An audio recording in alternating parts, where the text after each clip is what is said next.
चाहिए। अपने बच्चों को ये लोग पढ़ाएंगे इंग्लिश स्कूलों में,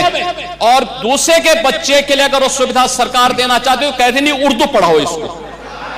यानी उसको मौलवी बनाना चाहते हैं, कठमुल्ला पर जोड़ते इसको ले जाना चाहते हैं, ये नहीं। और दूसरों के बच्चों को बोलेंगे कि एक गांव के उस विद्यालय में पढ़े जहां संसाधन भी नहीं है, ये दोहरा आचरण। विधानसभा में योगी आदित्यनाथ के एक भाषण ने योगी आदित्यनाथ के मुसलमानों को लेकर सोच पर कई तरह के सवाल खड़े कर दिए हैं। योगी आदित्यनाथ कल तक मुसलमानों को लेकर जिस तरह के बयानबाजी करते थे, आज उस बयानबाजी से आगे बढ़ते हुए मुसलमानों की भाषा नहीं बल्कि भारत की भाषा, जिसे योगी आदित्यनाथ सिर्फ मुसलमानों की भाषा समझते हैं, जिस भाषा का नाम है उर्दू, उस उर्दू के खिलाफ इस तरह का बयान दिया जिससे आज आपके मन में और तमाम उर्दू पढ़ने लिखने वाले और सुनने वालों के मन में कई तरह के सवाल जरूर खड़े हो गए होंगे। आज उत्तर प्रदेश के विधानसभा में योगी आदित्यनाथ का जो बयान सामने आया वो बड़ा निंदनीय है, और उन तमाम लोगों को सोचना चाहिए कि आखिर किस तरह से किसी एक भाषा को किसी समुदाय विशेष का बनाया जा रहा है और उस भाषा का इस तरह से बहिष्कार और बाइकआउट किया जा रहा है। संभल मामले में आपने देखा होगा कि किस तरह से डॉक्टर इकबाल और मुसलमानों को लेकर योगी आदित्यनाथ कितना उच्च विचार रखते हैं, वो तमाम चीजें विधानसभा के कैमरों में कैद हुई थी। मगर आपको बता दें कि योगी आदित्यनाथ के उत्तर प्रदेश के असेंबली का बयान लगातार वायरल हो रहा है। उस बयान में योगी आदित्यनाथ मुसलमानों के खिलाफ यानी मौलवी के खिलाफ और मौलवी के साथ ही साथ कठमुल्ला जैसे शब्द का प्रयोग विधानसभा के अंदर कर रहे हैं, और साथ ही साथ कहते हैं कि आप उन्हें मौलवी बनाना चाहते हैं और ये भारत कभी भी कठमुल्लों की ओर से नहीं चलेगा। योगी आदित्यनाथ एक देश के एक राज्य के सीएम है जिस राज्य में 24 करोड़ की आबादी है, जिसमें 4 करोड़ मुसलमानों की आबादी है, 19% उनकी आबादी है जो, और अगर आप असेंबली विधानसभा की तरफ देखेंगे तो 25 विधायक मुसलमानों के हैं। कई एक और विधायक ऐसे भी हैं जिनको मुसलमानों ने अपने वोट से, चाहे आजमगढ़ के वो मुबारकपुर का सीट हो या फिर और भी ऐसी सीटें हैं जिस पर मुसलमानों ने अपने वोट से गैर मुसलमानों को अपना विधायक और नुमाइंदा बनाकर विधानसभा भेजा है।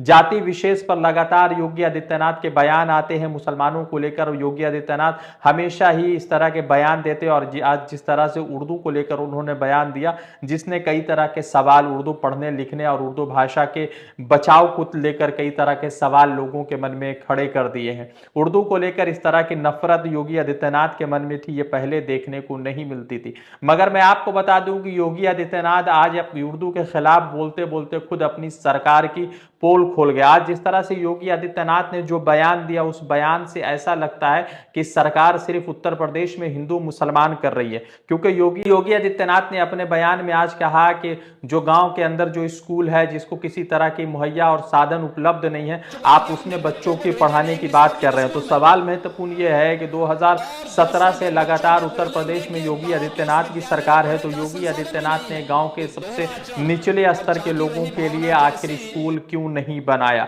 दूसरा सवाल यह है कि योगी आदित्यनाथ कहते हैं कि जो असेंबली की प्रोसीडिंग है, जो प्रक्रिया है, उसको तमाम भाषाओं में होनी चाहिए। जिस भाषा में जो है अवधी है, भोजपुरी है, ब्रिज है, बुंदेलखंडी है और उसके साथ ही साथ इंग्लिश है, उसी को लेकर समाजवादी पार्टी की तरफ से कहा गया कि वो अवधी का,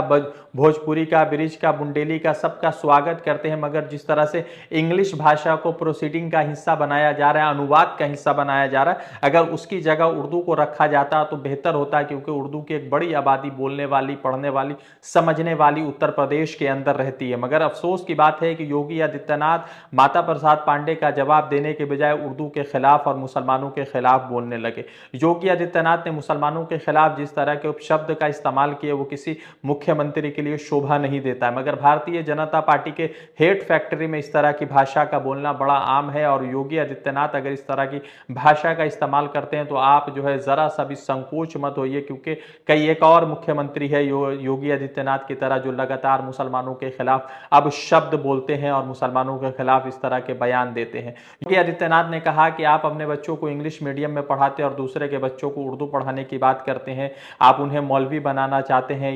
ये जो देश है वो कठमुल्लों की ओर नहीं चलेगा। योगी आदित्यनाथ का ये बयान बड़ा निंदनीय है। अब देखना यह है कि एक तरफ तो जो है राजा राम मोहन राय जो उर्दू जानते थे, गांधी जी उर्दू जानते थे, कृष्ण चंद्र उर्दू जानते थे, मुंशी प्रेमचंद उर्दू जानते थे, फराक साहे रहा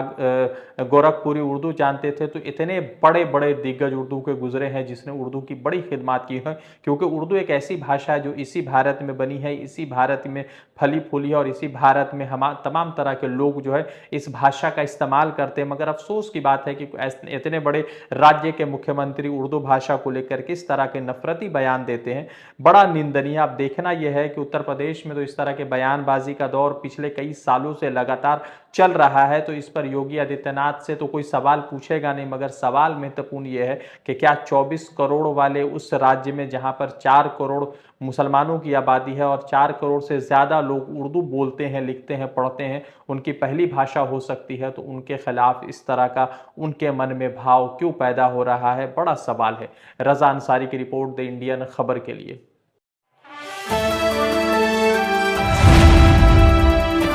द इंडियन खबर, सच आपके सामने।